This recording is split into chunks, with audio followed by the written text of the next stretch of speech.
Chapter 25. At 5:10 in the morning, the EGS tower's windows were almost all dark.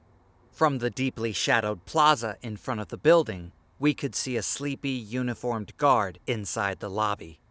"There are dozens of businesses and law firms and stuff in this building," Jake warned. "Most of them are probably just normal people. Fortunately, at this time of day, almost no one will be here. But the guard is probably just a normal guy." "How do we deal with him without hurting him?" Cassie asked. Suddenly, Tobias swooped down out of a dark sky. "I can't see anything useful through the windows up there," he said. "Too bad that glass dome is still in the future. But I can tell you one thing. Something up there is giving off some heat. I'm getting a beautiful updraft from the building itself." "Let's do this already," I grumbled. I started morphing into the bear. "Okay, but take it easy on any innocent bystanders," Jake said. "Tobias, I know you're wearing out, but stay up and keep an eye out while we morph." "No prob, Jake." He flapped his wings and slowly gained altitude. "These doors will be locked," Cassie pointed out. "Not for long," I said. Axe was already demorphing, coming out of his human body and resuming his Andalite shape. Jake's eyes were glittering, his body was lengthening, and striped orange and black fur was spreading like a wave over his skin. Cassie was already on all fours. Rough gray fur grew thickly around her shoulders. Her mouth bulged out further and further to form a wolf's muzzle. "Hey, a guy is coming up behind you," Tobias called down. "I think he's drunk. He's carrying a bottle. If it were daytime, I could read the label. He's definitely staggering." "Keep morphing," Jake said quickly. "Cassie, see if you can get rid of him." Cassie trotted off, already fully morphed, and a second later we heard followed by "Whoa, no way!" and the sound of a crashing bottle and running feet. Cassie returned just as we were finishing our morphs. "He decided to go in a different direction," Cassie reported. "Okay, so let's go in," I said. I was fully the grizzly now, and feeling invulnerable. "Actually, how about if Marco tries it first?" Jake suggested. While the rest of us lurked in the shadows, Marco, now an extremely large, powerful gorilla, knuckle-walked to the glass door. He stood up on his hind legs and tapped with one massive finger on the glass. The guard jerked in his seat. He stood up and moved cautiously closer.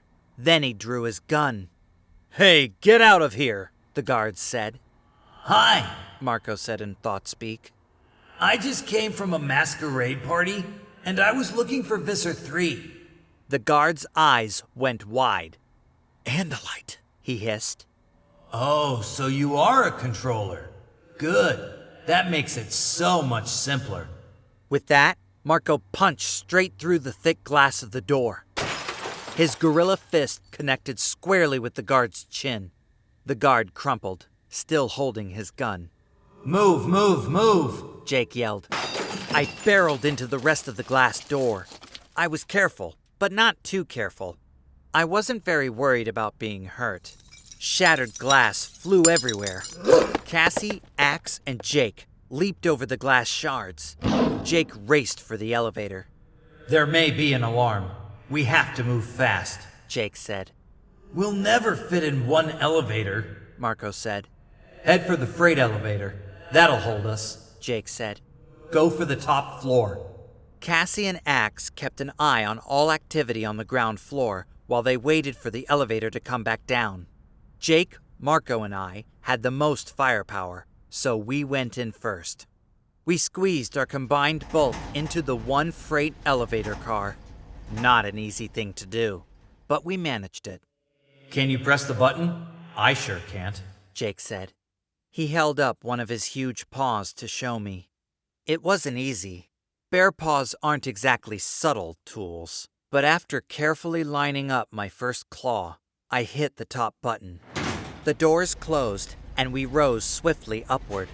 There was a safety inspection certificate mounted on one wall. I leaned very close to make out the letters and read it aloud. Says here the maximum load is 20 people. How many bears, tigers, and gorillas? The ride seemed to be taking forever. I watched the counter tick off the floors. 21, 22, 23. So, seen any good movies lately? Jake asked. I want to go see that new Keanu Reeves movie, I said. He's supposed to be cute, right? Duh, I said. I wonder if he'd ever want to go out with a girl like me. You know, lots of guys wouldn't want to date a grizzly bear. Suddenly I realized there was music playing in the elevator. The usual stupid elevator music. Get ready, Jake said. Been ready. Top floor, ladies' shoes, children's apparel, everyone out, Marco announced in his best elevator operator's voice. The elevator stopped. The door opened. Just as 3 humans and 2 Hork-Bajir were racing toward the elevator. Jake roared in a voice that could crack concrete. I echoed in my own muddier bear voice. I charged like an enraged bull. I went straight for the nearest Hork-Bajir. That meant running through the closest human. I felt a slight thump as his body was knocked aside. I slammed into the Hork-Bajir. The force of my charge just picked him up and carried him along till I hammered into the far wall. It didn't kill him, but he wasn't going anywhere. Jake took down the other Hork-Bajir with a lightning swipe of his claws. The remaining humans bolted.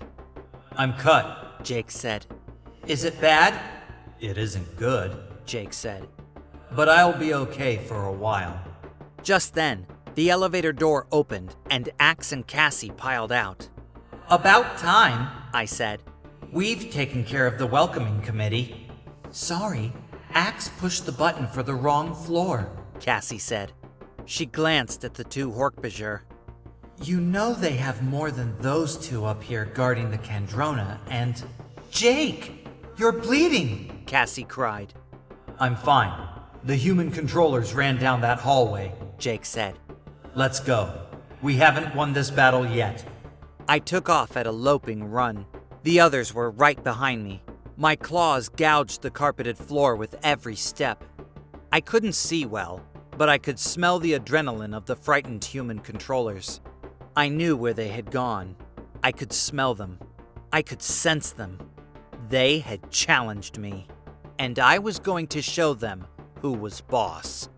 Watch out, Rachel, Cassie called. There's a door straight ahead of you.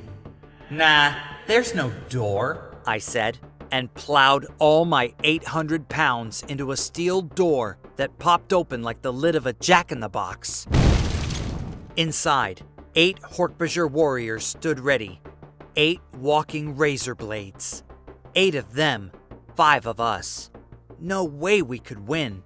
A sensible person would have seen the odds and run away, but I charged straight at them. Later, everyone thought I was being brave. But you know what the truth was? The truth was, with my weak bear eyesight, all I could see was a blur. I thought they were humans.